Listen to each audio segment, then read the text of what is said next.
This is the sound of Ibrahim bin Malouf. He makes his trumpet sound like a living thing, doesn't he? And he'll be in session for me in the coming weeks on my BBC Six Music Show on a Sunday, so please feel welcome to join me then. That's it for now. Trevor Nelson is up next. I'll see you next week. This is Radio 2 and the BBC Sounds app on your smart speaker on an 88 to 91 FM. BBC News at 10 o'clock. This is Claire Ronacres. Senior doctors say the NHS is on a knife edge, with some accident and emergency departments in a complete state of crisis. The Doctors' Union, the British Medical Association, says the situation is unsustainable. Rising COVID cases and a flu outbreak have been blamed for adding demand to already stretched services. Our health correspondent Nick Triggle says there's one major issue causing most of the trouble.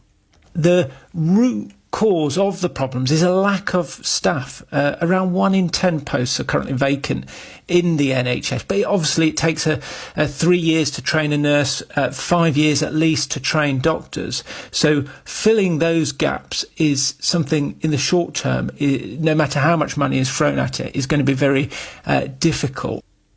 Russia's Ministry of Defence says 63 of its soldiers were killed in an attack by Ukrainian forces at a temporary military base in the Donetsk region. A prominent Russian military blogger claims several hundred were killed or wounded. Phillips O'Brien, who's a professor of strategic studies at St Andrews University, says the Kremlin's figures are unreliable. They've given a very low overall casualty figure for the war so far. It's just thousands, I think, which is far less than anyone actually really thinks Russian casualties are. They're saying 63 have been killed in this one episode. One can assume it's significantly larger than that. It will be almost impossible to tell right now because of the destruction of the building. Officials in Ukraine say the suspect behind the removal of a Banksy mural could face up to 12 years in prison. Graffiti by the British artist has been popping up across Ukraine since the Russian invasion began.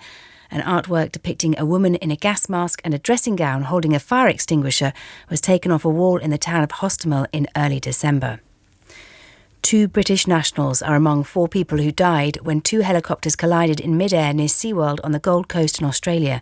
Witnesses said the accident happened as one helicopter was landing and the other taking off. The 18-time Grand Slam tennis singles champion Martina Navratilova has been diagnosed with both throat and breast cancer. Navratilova, who previously had breast cancer in 2010, will start her treatment later this month. New figures suggest the number of shoppers on the high street the week after Christmas dropped by around a fifth compared with pre-pandemic levels. Separately, analysis by the Centre for Retail Research shows that more than 17,000 shops closed down last year. Dame Sharon White, who chairs the John Lewis Partnership, said these were challenging times. Business has obviously been tested by, one of the toughest retail markets I think anybody's known. The very thing that's different about us is our purpose, but without being commercially successful, and we're not commercially successful enough at the moment, we can't provide great products and services to our customers. At the same time, we've got to provide great value for money. And the weather, dry to start for most, but a band of rain and strong wind will move in from the west during the early hours. BBC News, it's 3 minutes past 10. Thank you, Claire, and thank you, Keris. Happy New Year to both of you, and Happy New Year to everyone. 1, 2, 3, 4, 5, 6, 7, 8. It's Trevor Nelson's Magnificent 7. It is the 2nd of January 2023. Oh, I remember writing the date down in my book when I was at school every day. The date. Remember those days?